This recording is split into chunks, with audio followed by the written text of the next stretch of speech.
Estamos iniciando mais uma vez o nosso programa Intervém Saúde pela Associação Médica do Mato Grosso do Sul. Hoje o nosso convidado é o Dr. Erlon Saraiva Martins. Ele é de São Paulo, ele é o médico supervisor do pronto-socorro do Hospital das Clínicas da Faculdade de Medicina da USP São Paulo. Ele tem doutorado pela disciplina de Emergências Clínicas da Faculdade de Medicina da Universidade de São Paulo, autor dos livros Pronto-socorro, Medicina de Emergência, Abordagem Prática. É um prazer tê-lo aqui em nossa cidade, em nosso programa, seja muito bem-vindo. E vamos abordar um pouquinho um tema muito importante, que inclusive é tema da sua palestra aqui na nossa cidade, sobre sepsis. Explica para nós um pouquinho o que é essa doença, por favor. Muito obrigado pelo convite. Bom, a sepse é uma reação do organismo frente a um processo infeccioso. Então, normalmente, os germes existem na pele, na garganta, no pulmão.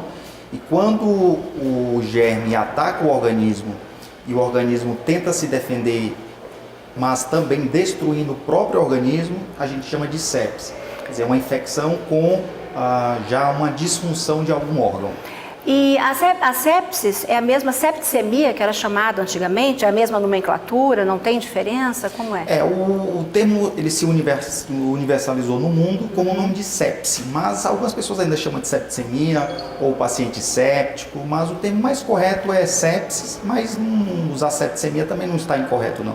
Mas a sepsis é uma doença grave, né? É uma doença que pode levar à morte? Exatamente. A sepse, nos últimos 10 anos, ela passou de importância tanto quanto trauma, quanto infarto, quanto derrame cerebral, por conta da sua incidência, da sua frequência e do número de pacientes que eventualmente vão à morte, principalmente por conta do retardo no diagnóstico e o retardo no tratamento. Mas é um problema de saúde pública, tanto que esse ano a Organização Mundial de Saúde colocou a sepse também como um problema universal, assim como as outras grandes doenças. Mas esse é um problema muito importante. E quais são as infecções que mais frequentemente causam a sepse? Nós dividimos, a grosso modo, a sepse no paciente que está dentro do hospital, ou seja, na UTI, no centro cirúrgico, e os que estão em casa. Dentro do hospital, geralmente são pacientes com infecções por doenças mais crônicas ou de pós-operatório ou associadas ao tubo.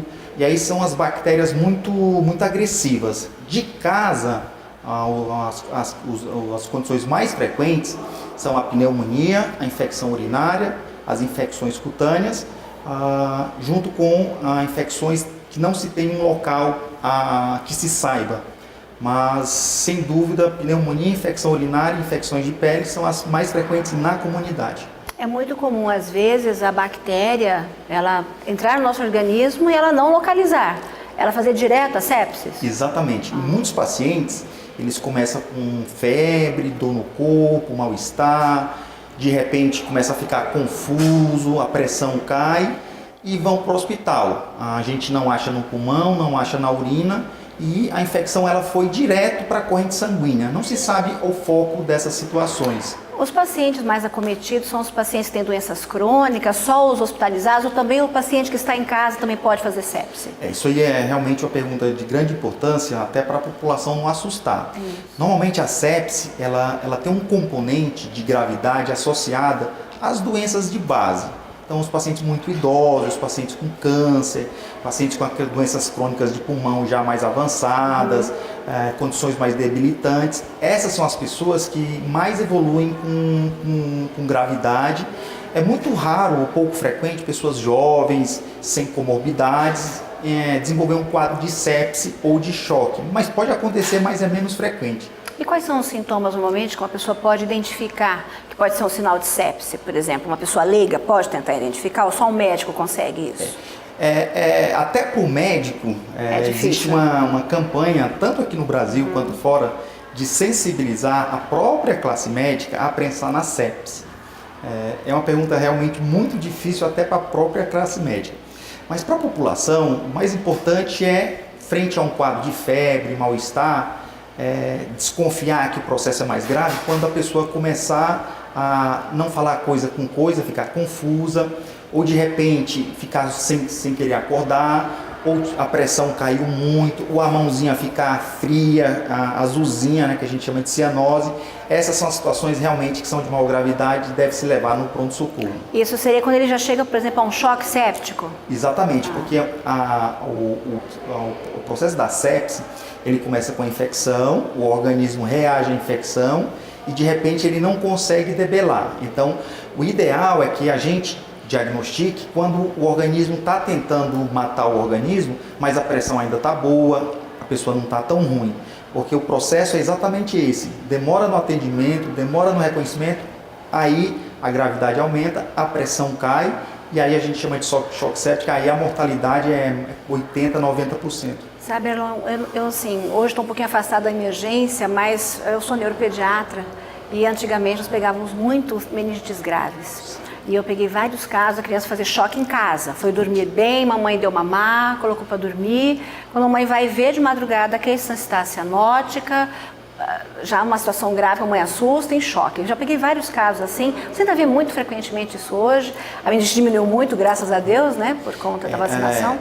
Exatamente. Assim, a meningite, principalmente o número de casos, quem trabalha em emergência, ela depende de epidemias, no sentido de ter um número muito grande todos os dias. Eu já peguei uma situação de surto, 4, 5, 6, 8 casos por dia. Atualmente, o número de casos diminuiu muito.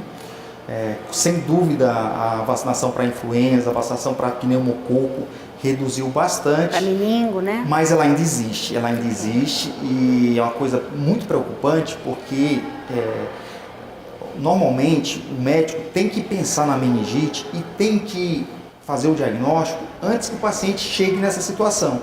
Então, teve um febrão alto, dor de cabeça insuportável, não está gripado, não está com dor de garganta, o exame físico é normal, esse paciente tem que fazer um examezinho, que é o líquor, que aí sim você diagnostica. Isso é um problema ainda em todos os locais do Brasil, o retardo do diagnóstico. Postergar diagnóstico. E o tratamento da sepsis, é só antibiótico? Como é? O tratamento da sepsis, ele é multifatorial. O processo infeccioso, ele leva a uma série de reações do organismo tentando debelar.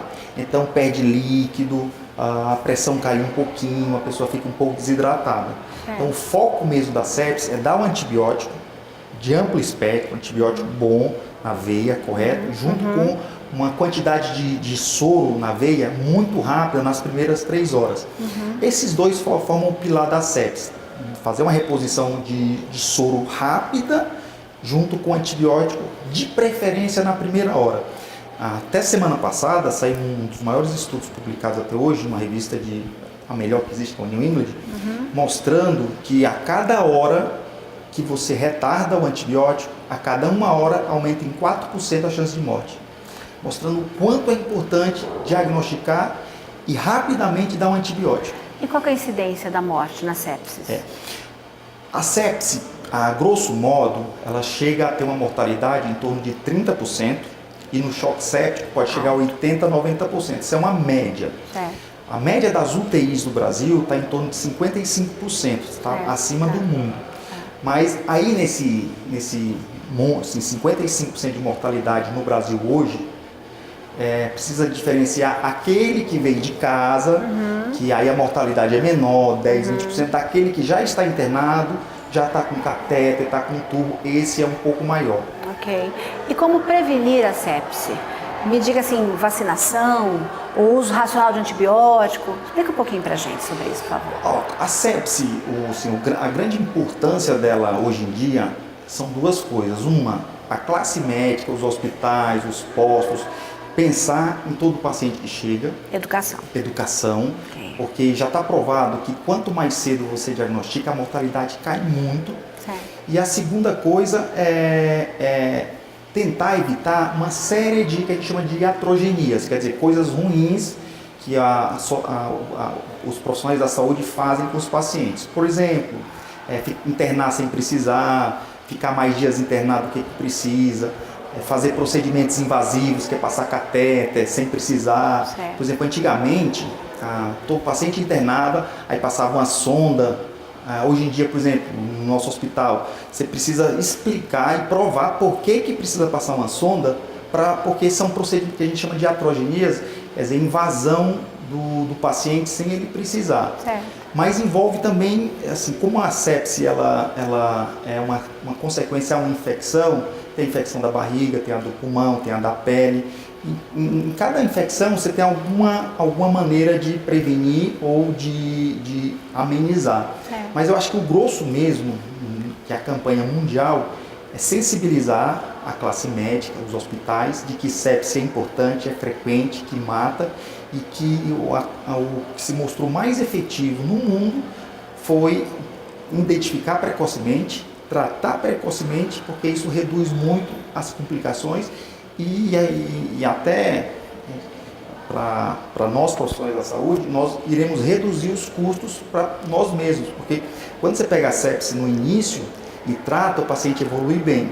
Quando você não identifica e trata tardiamente, o paciente complica, fica 1 mês, 2 meses internado, com gastos exorbitantes. Então até isso é bom para o sistema de saúde, porque identificar precoce, tratar precocemente, se associa à redução de custos para o próprio sistema de saúde.